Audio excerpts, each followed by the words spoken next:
YTN 라디오 생생경제 2부 문이 활짝 열렸습니다. 저 조영구가 여러분들과 함께하고 있는데, 자, 이번 순서는 암호화폐 이슈들을 정리하고 분석해보는 시간입니다. 암호 푸는 남자, 정말 암호 푸는 남자 닉네임 멋있지 않습니까? 자, 한국경제신문 이면우 기자님과 전화 연결해 보겠습니다. 기자님 안녕하세요. 네, 안녕하세요. 네, 목소리가 상태가 좀 어떻게 건강 괜찮으시죠? 예, 괜찮습니다. 예. 자, 오늘 이면호 기자님과 함께 좀 여쭤보고 싶은 게 많은데, 미국 정부가 가상화폐 규제안을 발표할 것이라는 우려가 완화되면서 지난 9일은 비트코인을 비롯한 가상화폐 가격이 일제히 상승을 했어요. 오늘까지 흐름은 어떻습니까? 계속 상승세입니까?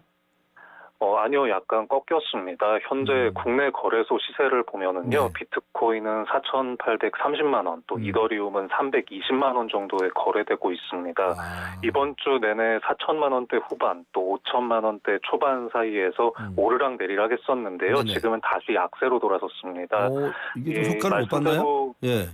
어제 수요일에 예. 그 미국 정부의 그 가상화폐 규제안이 생각보다는 친시장적이라는 소식이 알려지면서 한 10% 정도 급등을 했었고요.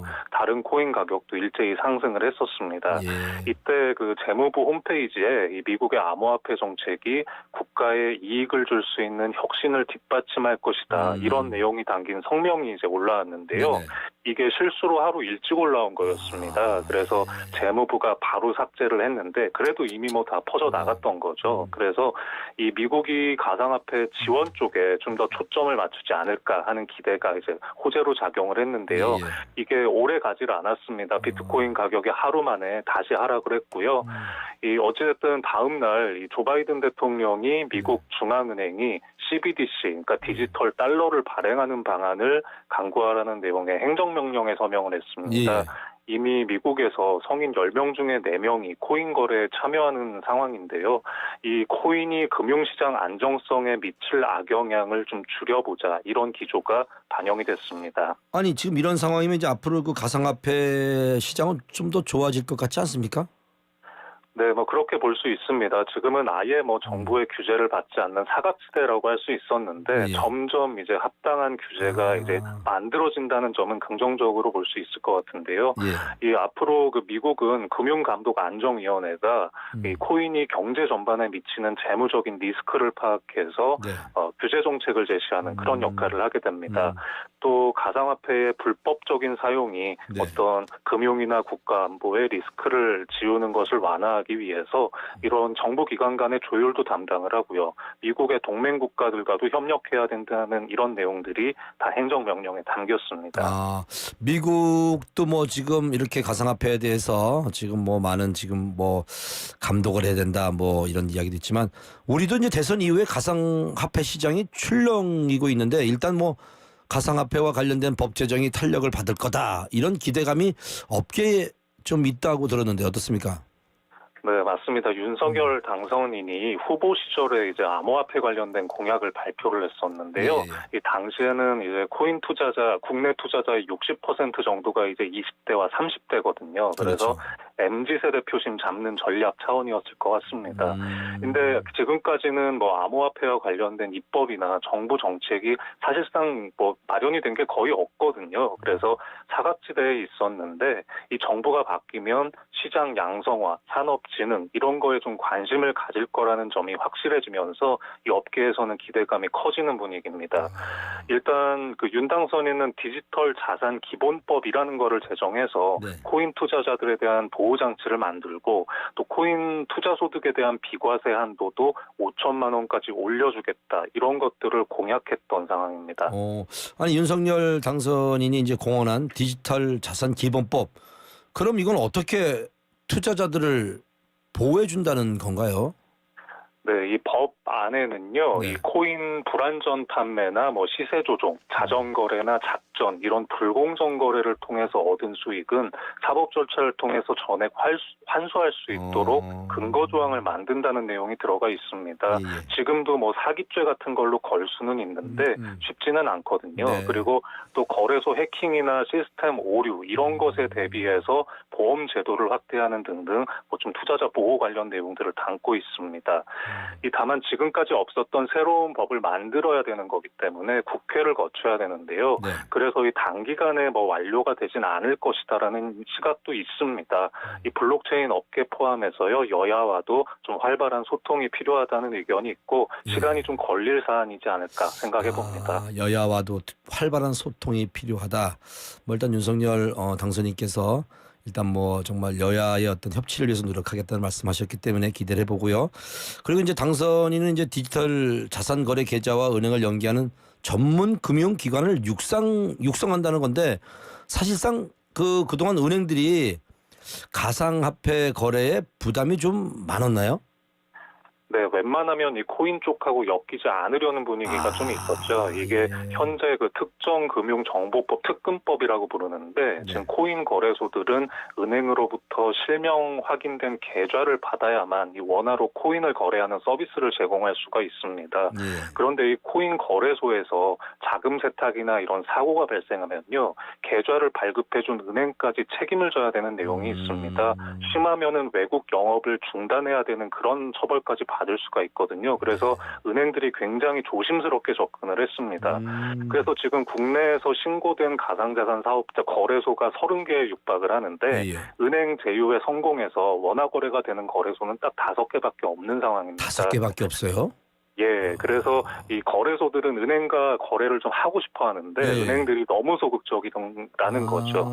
또 이 거래소 업계에서 또 다른 수건 사항이 있는데 예. 현재는 법인들이 가상화폐 투자를 하는 게 거의 금지가 돼 있거나 거의 예. 제도적 기반이 없는 상태입니다. 이걸 좀 가능하게 해달라고 요구하고 있는데요.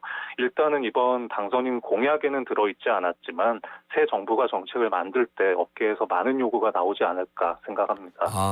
일단 뭐 가상화폐에 대한 관심도 많고 또 걱정도 많기 때문에 그 말씀하신 대로 어떤 그 목소리가 나오지 않을까 이렇게 생각 저도 해보는데 여기 이제 가상화폐 소득에 대한 비과세 한도가 이제 여야 모두 어느 정도 합의가 된 거 아닌가라는 그런 생각이 들거든요. 현행 예. 250만 원에서 5천만 원까지 상향한다는 건데 이건 좀 이른 시일 안에 실행될 것 같습니까? 네, 일단은 이재명 후보, 윤석열 후보 모두 똑같은 공약으로 내걸었던 게 예. 이 비과세, 코인 비과세를 250만 원에서 5천만 원까지 상향한다는 거였습니다. 그렇죠, 예. 그래서 여야 모두 공감했기 때문에 요거는 좀 쉽지 않을까 하는 예상들이 좀 있는 것 같습니다. 그러니까 간단하게 말하면 코인 투자로 1년에 5천만 원까지 벌어도 세금을 전혀 안 뗀다는 소리입니다. 그리고 또 현재 이 코인 관련된 소득이 기타 소득으로 분류되어 있는데요. 이게 기본 공제 250만 원을 초과한 금액에는 20% 세율을 적용하게 되어 있습니다. 네. 그런데 이 지금 주식 투자하시는 분들은 이 5천만 원까지 공제 받아서 네. 금융 투자 소득으로 이제 분류가 될 예정인데 이것이 이제 코인과 형평성에 문제가 있다는 지적이 많이 제기되었었거든요. 그래서 이런 것들도 당선인의 공약에 반영이 돼 있는 상태였습니다. 자, 그런데 이렇게 이제 주식 소득과 동일한 비과세 한도를 정한다고 해서 바로 그 가상화폐 소득이 금융 소득에 편입되지는 않는다면서요? 네, 일단 당선인 쪽에서는 이 가상화폐 관련 소득을 금융투자 소득에 편입하지는 않을 것 같은데요. 이 디지털 자산 소득 뭐 이런 식으로 새롭게 신설을 해서 이쪽에 과세를 하겠다는 의지를 가지고 있는 것 같습니다. 지금 코인이 정식으로 금융투자 상품으로 인정을 못 받고 있는 상태이기 때문에 좀 그런 걸 반영한 것이 아닐까 싶습니다. 예. 자, 일단 뭐 화폐 과세 시기가 이제 현재 내년 1월로 예정돼 있긴 한데 이게 좀 제대로 잘 될까 싶기도 한 게 왜냐하면 이미 과세 시기가 2차례나 지금 미뤄진 적이 있지 않습니까? 예. 어떻게 보시는지요? 네, 지금 업계에서는 또 한 번 더 연기될 가능성, 완전히 배제할 수 없다고 보는 것 같습니다. 일단 윤 당선인이 코인 비과세 관련 입장을 발표하면서 이 코인의 세금을 떼려면 일단 시스템을 제대로 정비한 다음에 세금을 물려야 된다. 이런 원칙을 강조를 굉장히 많이 했습니다. 그래서 지금 코인 과세와 관련된 세부 기준들이 아직 좀 미비한 부분이 있는데요. 이런 것들이 제대로 확립이 안 된다면 좀 다시 한번 유예 논의가 나올 가능성은 남아있는 상태입니다. 네. 자, 윤석열 당선인이 이제 그 가상화폐 시장 활성화를 위해서 국내에서도 이제 가상화폐 공개를 허용하겠다라고 공약을 하셨거든요. 어떤 식으로 투자자의 안정성을 보장한다는 건지 궁금한데 좀 설명 좀 네, 부탁드립니다. 일단 그 ICO라는 용어 뭐 아시는 분도 계시고 모르시는 분도 있겠지만은요, 이 기업에서 코인을 발행해서 코인을 주고 투자금을 모으는 걸 말합니다. 네. 주식 시장의 그런 IPO랑 비슷한데요. 이 우리나라에서는 과거에 한 5, 6년 전에 ICO로 포장된 뭐 다단계나 유사수신 사기가 좀 많이 있기도 했었습니다. 네네. 그래서 윤당선인은 그 이 기업들의 자금 조달을 활성화하기 위해서 이 코인을 활용한 자금 조달 허용하겠다는 뜻은 밝혔는데 네. 이 과거의 전형적인 ICO 방식은 아니고요. 네. IEO라고 하는 이 거래소 공개 방식을 일단은 도입하고 단계적으로 확대하겠다고 했습니다. 네. 이거는 대체로 ICO와 거의 비슷한데요. 중간에 가상화폐 거래소가 개입을 해서 위탁 판매를 합니다. 그래서 한번 1차 검증을 한 다음에 이 투자자와 연결해주는 역할을 하거든요. 그래서 약간은 상대적으로 덜 위험하다 이런 평가를 받는 방식입니다. 그러니까 투자자 보호를 위해서 ICO보다 IEO 쪽으로 이제 도입을 하겠다 이거군요. 예, 자, 근데 이제 NFT라고 이제 그 대체 불가 토큰 시장도 활성화한다고 했는데 이 시장을 활성화하기 위해서는 어떤 구상이 필요하다고 보나요?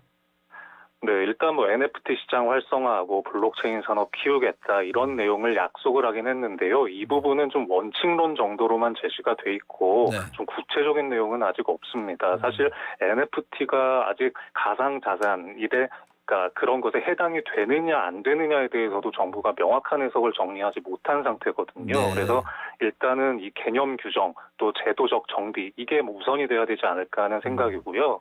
지금 거래소를 포함해서 이 코인 업계에서 대선 기간 동안 뭐 너나 할 것 없이 시장을 활성화하겠다는 공약이 많이 나왔기 때문에 이 당선인이 의지를 갖고 추진한다면 아, 예. 새 정부 출범 이후에 많은 변화가 있을 것으로 기대를 하는 분위기고요. 네. 사실 저의 개인적인 생각으로는 코인 시장에서 가장 부실했던 게 소비자 보호 장치거든요. 그래서 산업 육성도 중요하긴 하지만 좀 개미 투자자들이 안심하고 투자할 수 있는 합리적인 시스템을 만드는 것 이것도 좀 중요하게 다뤄야 되지 않을까 하는 생각입니다. 자, 일단 개미 투자자들이 안심하고 투자할 수 있는 환경을 만드는 게 중요하다.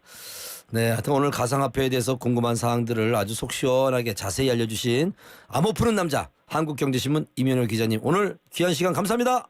네, 감사합니다.